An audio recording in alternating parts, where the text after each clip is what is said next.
Vega Jewelers, a luxury bridal jewelry exhibition and sale 22nd and 23rd November, Fortune Kansas Hotel, Tata Nagar, Tirupati. ఈ రాజకీయాలలో and బిజినెస్లో అన్నదమ్ముళ్ళు కలిసి ఉండటం చాలా కష్టం. కలిసి ఉంటేనేమో రామలక్ష్మణ్లా ఉంటారు, కలిసి లేకపోతే ఇంకోలాగా ఉంటుంది. వాళ్ళు ఇచ్చే అంత కాంటెంట్ ఎవరెవరు అనమాట, అంత కాంటెంట్ ఇస్తారు ఏ ఫీల్డ్లో అయినా కానీ. చూస్తూనే ఉన్నాం. సో పేర్లు ఎందుకు, ఇంకా మీ విషయానికి వచ్చేసరికి రామలక్ష్మణ్లా ఉండటానికి మెయిన్ కారణం అన్న ఇచ్చిన చనువు, ప్రేమ అంటారా, లేకపోతే మీరు ఆయనకి ఇచ్చే గౌరవం అంటారా? అసలుకి రెండు అనుకోవచ్చున్నా.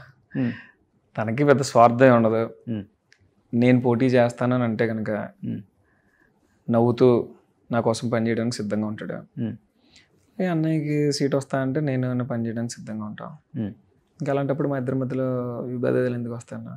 ఓకే, పదవీ విభేదాలే మ్యాక్సిమం వస్తుంటాయి అందరికీ. నేను కంటెస్ట్ చేయాలంటే నేను కంటెస్ట్ చేయాలి, నేను కూడా వారసుడినే కదా ఆయనకి. కామన్ అది ఎక్కడైనా కానీ. బట్ మీ ఇద్దరికి రాలేదు ఇంతవరకు. నేను ఖచ్చితంగా చెప్తాను,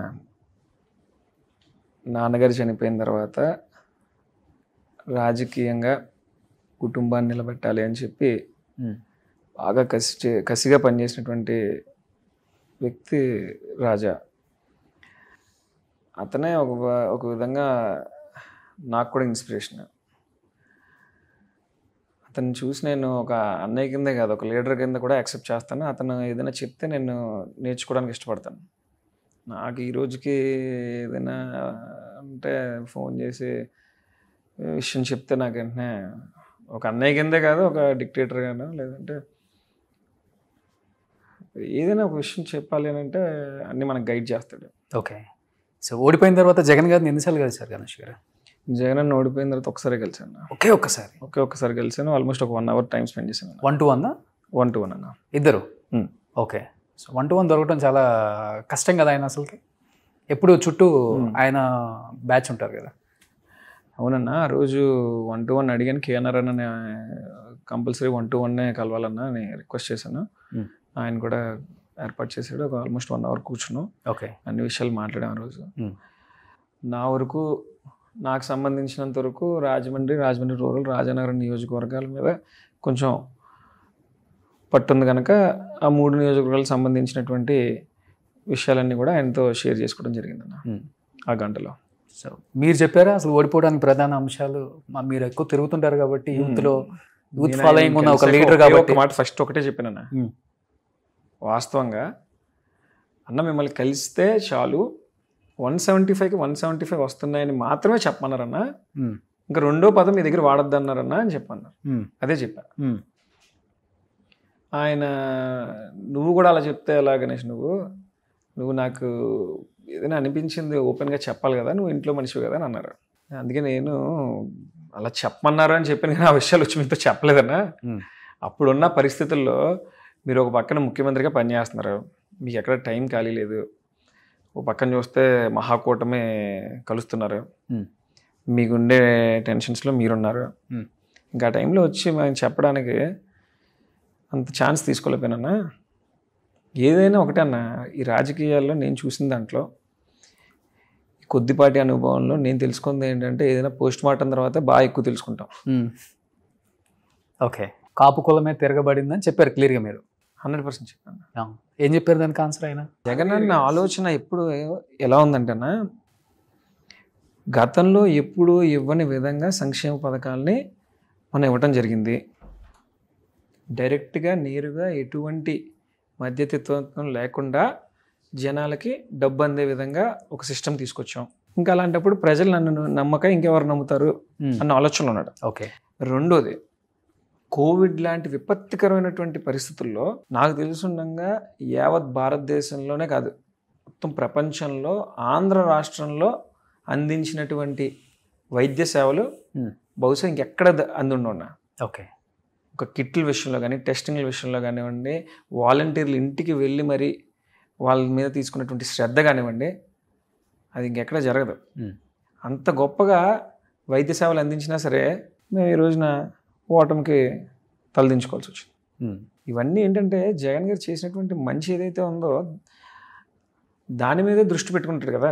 సహజంగా ముఖ్యమంత్రిగా ఉన్నప్పుడు నెక్స్ట్ ఏం జరగాలి, ఈ నెల అమ్మఒడి పడింది, నెక్స్ట్ నెల ఏం పడాలి, కాపు నేస్తం పడాలి, ఇంకో నెల ఇంకా ఆ మైండ్ సెట్లోనే ఆయన నాకు తెలిసి బహుశా 5 సంవత్సరాలు గడిపేసి ఉంటాడు ఆయన. మీరు ఒక మాట అన్నారు ఫస్ట్లో, కాపు కులం అనేది రాజ్యాధికారం చేపట్టకపోయినా రాజ్య స్థాపనకు మటుకు ఆ కులం అనేది చాలా పవర్ఫుల్ ఆంధ్రప్రదేశ్లో. కేవలం ఆయన తిట్టారన్న ఆ కోపంతో ఈసారి ఎట్లయినా కానీ మన ఉనికి చాటుకోవాలన్న ఉద్దేశంతో ఓట్లు వేసారంటారా? 200%. లేకపోతే 200%. అందులో ఎటువంటి సందేహం లేదు. అందులో ఎటువంటి సందేహం లేదన్న. ఎందుకంటే రాజకీయంగా దూషించడం వేరేనా, వ్యక్తిగతంగా ఇంట్లో వాళ్ళని తిట్టడం అదిను జనరల్ పబ్లిక్ డైజెస్ట్ చేసుకోలేకపోయాను. ఈ రోజున ఒక మాట చెప్తున్నాను, మీరు అన్నది వాస్తవం. రాజ్యాధికారం ఎప్పుడు వస్తుందో తెలియదు, కానీ ఖచ్చితంగా ఎప్పటికైనా రాజ్య స్థాపనకి అయితే ఎప్పుడూ కూడా కాపులు అనేటటువంటి కులం కావాలి, వాళ్ళ పాపులేషన్ ఎక్కువ కాబట్టి. కానీ మా వరకు వచ్చేటప్పటికి ఎలా ఉంటుందంటేనా, ఈరోజు నేను ఇక్కడ కూర్చొని మాట్లాడగలుగుతా ఉన్నాను అంటే దానికి కారణం మొదటిది నేను జక్కంపూడి రామ్మోహన్ రావు కొడుకుని అవటం, రెండో బలమైనటువంటి కారణం నా దళిత స్నేహితులు. నాతో ఉన్నటువంటి స్నేహితులందరూ కూడా మ్యాక్సిమం దళితులు, వెనుకబడినటువంటి కులాలకు సంబంధించినటువంటి వ్యక్తులే. మేమేం కులాలు చూసుకొని స్నేహం మొదలెట్లేదు. మా స్నేహం మొదలైన తర్వాత మాకు తర్వాత తెలుసుకున్నాం అనమాట మేము ఏ కులం ఉన్నది. ఎందుకంటే చదువుకున్న వయసు నుంచి అందరం స్నేహితులం కనుక. ఫస్ట్ నుంచి క్యాస్ట్ ఫీలింగ్ లేదు మీకు? ఫస్ట్ నుంచి అసలు ఏం లేదన్న. స్టిల్ ఈ రోజుకి లేదు మనకి. నేను కేవలం విశ్లేషణ వరకు చెప్పగలుగుతాను తప్ప నేనేమి ఎక్కడ నేను ఈ కులమే గొప్పది ఇదే నేను ఎక్కడ మాట్లాడినా. అంతవరకు వస్తే కనుక నేను ఎన్నో సందర్భాల్లో చెప్పాను, మళ్ళీ భవిష్యత్తులో అయినా నాకు బలం అవుతుందని కోరుకుంటానన్నా. నా తండ్రి 3 సార్లు ఎమ్మెల్యే అయ్యాడన్నా, మా అన్నయ్య ఎమ్మెల్యే అయ్యాడన్నా, మా అమ్మగారికి 2 సార్లు సీట్ వచ్చిందన్నా, పూర్తిగా మా వెనకాల నిలబడింది ఎస్సీ బీసీ కులస్తులే ఎక్కువ శాతం. నేను అనేది ఏంటంటే అన్న, ఒక విశ్లేషణ నా మనసుకు అనిపించింది మాత్రమే చెప్తున్నా. కాపుల విషయంలో పార్టీ ఎక్కడో స్కిప్ అయ్యాం. మేము కాపు నేస్తం ఇస్తున్నాం కదా, కాపులు సాటిస్ఫై అయ్యారేమో అని అనుకున్నాం. వాస్తవానికి అది కాదు. వాస్తవానికి ఏంటంటే ఈ పవన్ కళ్యాణ్ గారిని వ్యక్తిగతంగా దూషించడం, వారి ఇంట్లో ఆడపిల్లలను కూడా తిట్టడం డైజెస్ట్ చేసుకోలేపారు. ఎప్పుడు రియలైజ్ అయ్యారు ఇది ఓడిపోయాక? వాస్తవం మాట్లాడినా అంటే తెర వెనక జరిగినవి కూడా ఇప్పుడు చెప్తాను నీకు. ఓకే. నేనైతే అప్పుడే రియలైజ్ అయినాను 100%. ఆ క్షణమే మేము మా నాయకులు చెప్పుకునే వాళ్ళం. ఇది ఎలాంటి పరిస్థితి అంటే అన్నది మాకు 2009 నుంచి 2014 వరకు గెలిచినటువంటి కాంగ్రెస్ పార్టీ ఎంపీలు ఎవరైతే ఉన్నారో ఆంధ్ర రాష్ట్రానికి సంబంధించి, అంటే ఉత్తరాంధ్రకి, రాయలసీమకి, మా గోదావరి జిల్లాకి సంబంధించినటువంటి ఎంపీలు ఎవరైతే ఉన్నారో అందరూ సోనియా గాంధీ గారి దగ్గర మొరాయించుకునేవారు.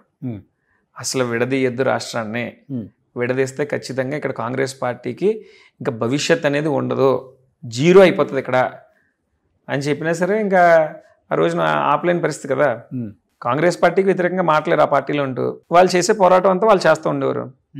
మాది అంతా అందరికీ చెప్తాం, మేము ఎప్పటికప్పుడు చెప్పేవాళ్ళం, ఆ పవన్ కళ్యాణ్ గారిని ఏం అనకండి.